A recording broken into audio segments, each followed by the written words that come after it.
Europe 1, 8h18, l'interview de Jean-Pierre Elkabbach est à vivre en direct sur europe1.fr. En vidéo, votre invité ce matin, le ministre de l'Intérieur, Manuel Valls.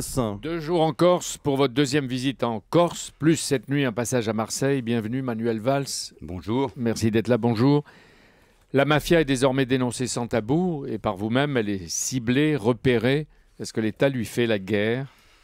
Oui, d'une certaine manière, même si je n'utilise pas ces mots. Il faut éradiquer cette mafia, ces réseaux mafieux qui tuent en Corse. Depuis 2008, il y a eu 106 assassinats, dont 54 règlements de compte. Et sur 10 ans en moyenne, rendez-vous compte, 20 règlements de compte mortels, 15 tentatives de règlement tous les ans, 35 en moyenne sur 10 ans. Et donc, c'est insupportable. Les premières victimes en sont évidemment les Corses. Et donc, il faut agir pour éradiquer ce système mafieux. Est-ce que vous avez des pistes ? Qui tue ? Qui tue ? Ces hommes de main, de ces clans, de ces réseaux qui veulent par ailleurs, c'est pourquoi on peut parler de mafia, comme l'a fait le Premier ministre, s'accaparer les secteurs économiques qui se développent en Corse, au comme profit de qui ? Le BTP, comme le tourisme, comme l'immobilier. Et donc il faut non seulement permettre une meilleure coordination de la police, de la gendarmerie avec la justice, un renseignement de très grande qualité, donc il faut mieux travailler sur l'île, mais mobiliser tous les services de l'État, je pense notamment du ministère de l'économie et des finances. Parce que Bercy n'intervient pas beaucoup jusqu'à présent. Je peux vous dire que la volonté de Pierre Moscovici et de Jérôme Cahuzac de nous aider dans cette lutte est totale. Et il faut donc que tous les services de l'État se mobilisent, mais il faut aussi, et je les ai rencontrés, que les acteurs économiques, les élus, et les Corses, qui encore pendant 2 jours me l'ont dit, se mobilisent parce qu'ils sont encore une fois les premières victimes de cette violence. Qui sont les racketteurs ? Ceux qui veulent s'accaparer des secteurs économiques. Mais qui sont-ils ? Est-ce que ce sont des groupes séparés, des groupes à même groupe ? Oui, ce n'est pas un système unique avec un chef qui décide de tout. Vous voulez dire que toute la société est gangrénée ? Oui, c'est une gangrène, bien évidemment, qui s'appuie sur une culture de la violence. Le nombre d'armes qu'il y a en Corse est bien supérieur à celui qu'on trouve sur le silence, continent, les complicités, sur la peur de ne pas parler. Et j'ai rencontré des gens dans la rue qui m'ont dit « Agissez, monsieur le ministre, nous ne pouvons pas parler, nous avons peur. » Sur un système social, clanique, villageois, je ne suis pas là en train de stigmatiser la Corse. J'aime la Corse.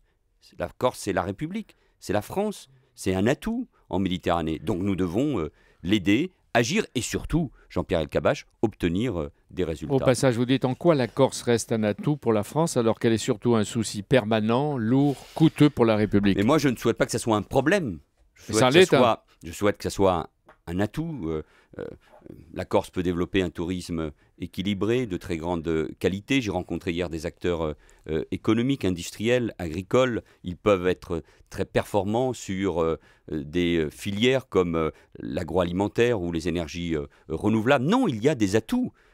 Il y a l'un des systèmes scolaires les plus performants de notre pays, ça ne se sait pas. Il y a des élus qui veulent s'en sortir. Hier encore, j'ai signé une nouvelle tranche du programme d'investissement exceptionnel lancé il y a 10 ans par Lionel Jospin. C'est 530 millions d'euros pour la Corse, non, pour développer l'île, mais est-ce pour développer ses infrastructures. Est-ce que vous dites aussi, monsieur le ministre de l'Intérieur, qu'il y a des gens respectables ou d'irrespectables qui blanchissent l'argent sale dans l'économie légale en Corse ? Ça n'est pas à moi de le dire, c'est à la justice. Mais vous le savez. Ça n'est pas à moi de le dire, c'est à la justice, mais en tout cas, le sentiment d'impunité qui a trop souvent dominé, et pas seulement à travers les meurtres en Corse, ça c'est fini.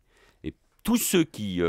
Mais comment, si vous permettez, comment vous pouvez le dire ? Jean-Pierre Elkabbach, tous ceux qui ne respectent pas la loi, tous ceux qui s'affranchissent des règles de la République, tous ceux qui, au fond, considèrent que cette île est leur propriété, non pas celle des Corses et de la République, doivent se savoir en danger. C'est-à-dire que la France, la République, l'État, et l'État de droit, ce n'est pas un État de faiblesse, c'est-à-dire c'est un État qui agit et qui fait en sorte qu'en Corse comme ailleurs, l'état de droit et les règles républicaines sont respectées. Ce matin, puisque vous avez fait appel à tous les Corses, ce matin vous répétez que seul l'État ne peut rien, parce qu'on a pris ça comme une formule d'impuissance de la part de l'État. Non, j'ai dit qu'on avait essayé beaucoup de choses en Corse.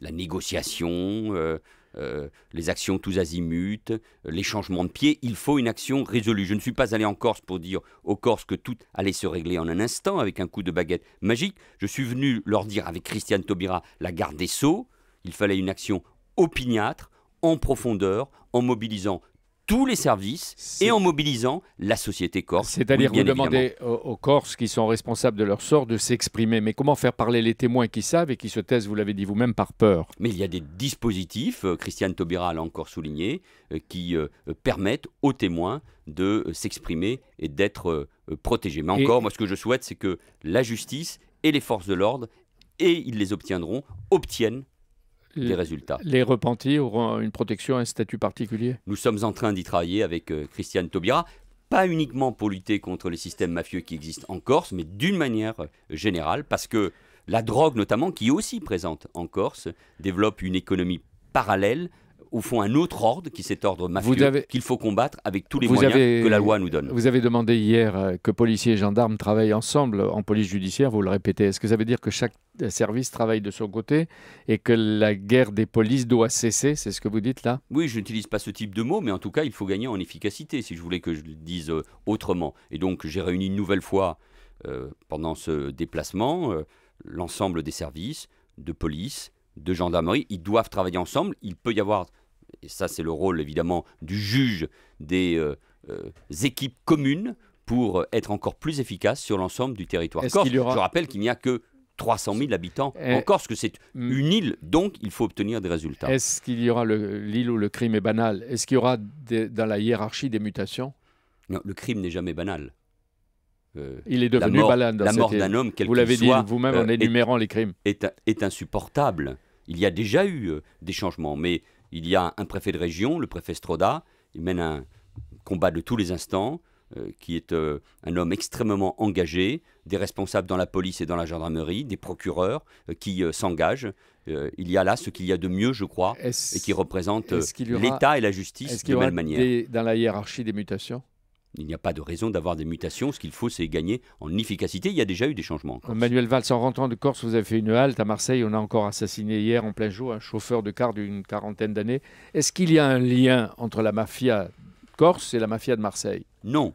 Il y a un milieu corso-marseillais de très longue date sur la cité phocéenne et qu'on retrouve non seulement à Marseille, mais aussi sur un certain nombre d'activités à Paris, en région parisienne. C'est-à-dire qu'il y a des Corses en Corse et que dans les Bouches-du-Rhône, c'est une autre génération, peut-être la génération des banlieues, comme on le dit. Ne stigmatisons pas toute une population et l'immense majorité des Corses qui veulent vivre de manière paisible.